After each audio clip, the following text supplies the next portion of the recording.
مگر حدیث مصطفیٰ یہ ہے لا نورث ما ترکناہ صدقہ، ہم انبیاء علیہ السلام جو چھوڑ کر جاتے ہیں وہ میراث نہیں تقسیم ہوگی، سب صدقہ کیا ہے؟ صدقہ ہے۔ یعنی انبیاء علیہ السلام کا معاملہ یہی ہوتا ہے کہ نبیوں کی میراث تقسیم بولو نہیں ہوتی، پوری امت پہ وہ چیز صدقہ ہوتی ہے۔ تو سیدھا آپ کے بابا جان کا یہ قول ہے۔ قرآن کا قول کیا ہے کہ باپ کا انتقال ہو جائے تو اولاد کو اس کا حصہ ملتا ہے، مگر آپ کے لیے خصوصی نبی کا فرمان ہے۔ اب آپ بتائیے آپ کیا کہتے ہیں؟ آپ اس حدیث کی روشنی میں میرا فیصلہ یہ ہے کہ میں جیسے حضور باغ فدق کی آمدنی آپ لوگوں پہ صرف کرتے تھے، اپنی ازواج پہ صرف کرتے تھے اور غربا و مساکین پہ صرف کرتے تھے، وہی طریقہ میں بھی اختیار کروں گا۔ آپ کیا کہتی ہیں؟ سیدہ فاطمہ قسم خدا کی اس سے راضی ہو گئی اور الٹے پاؤں چلی گئی تھی۔ بات اتنی سی ہے۔ اقبال کہتے ہیں اللہ اکبر، بہت تھوڑی سی بات پڑھا دیا ہے فقط سے ایک راستہ۔ کیا بولیے اقبال کیا کہتے ہیں؟ ذرا سی بات تھی۔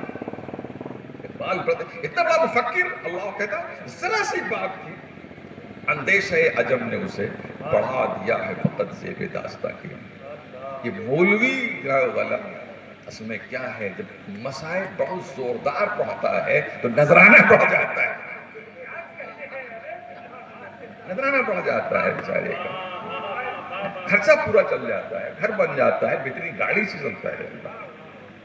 ارے اہل بیت اطہار کے مسائل پڑھ کر پوری زندگی خوشحال رہتا ہے۔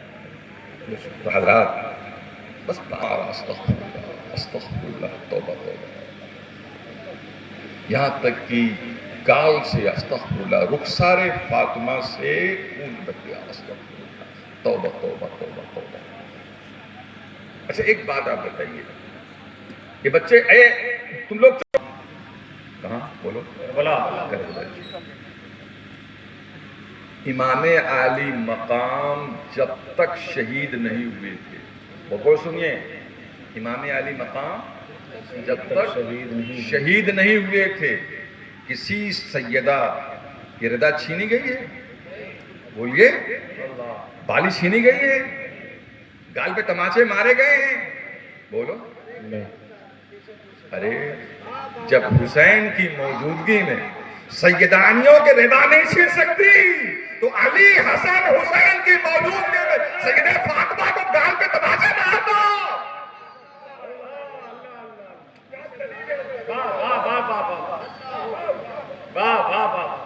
چلے تھے ابو بکر کی توہین کرنے کے لیے، قسم خدا کی اس میں تو حضرت علی ہی پر تبرہ جا رہا ہے۔ بس سمجھ میں آ رہی نہیں آ رہی؟ چلے تھے بولو کس کے؟ حضرت ابو بکر پر تبرہ بکنے کے لیے چلے تھے، مگر وہ تبرہ کدھر جا رہا ہے بولو؟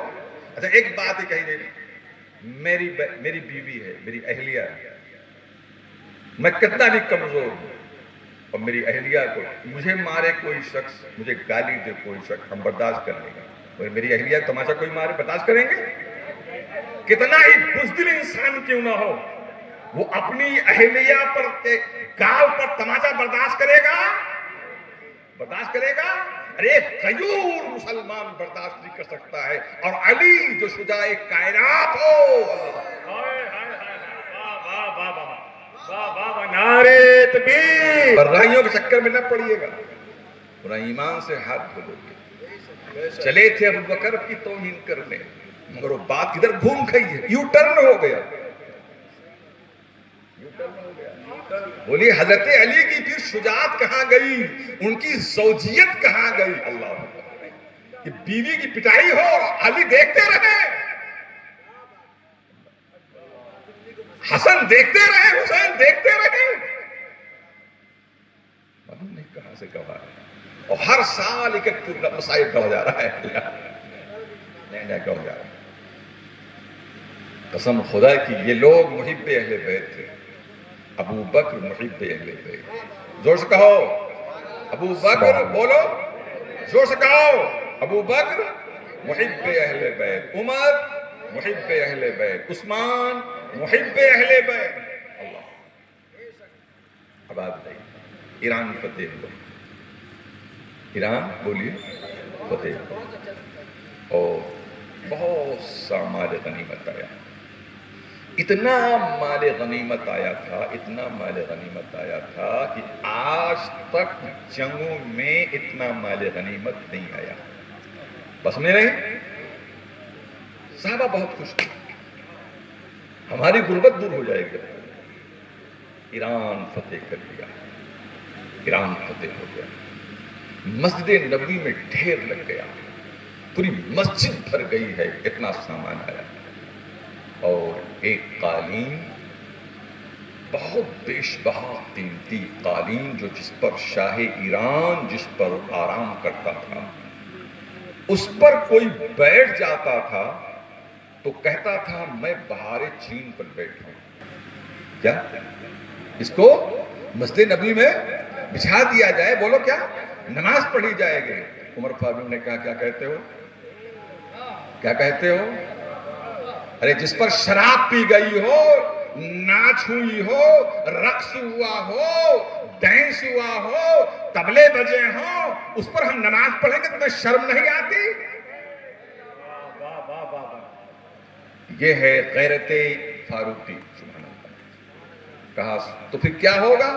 کہا جہاں مسلمان نمازی مسجد نبوی میں آنے والے جوتا اتارتے ہیں نا، وہیں بچھا دو اور ایرانیوں کو بتا دو جو تمہاری بہار چین ہے وہ ہمارے نمازیوں کا جوتا صاف کرتی ہے.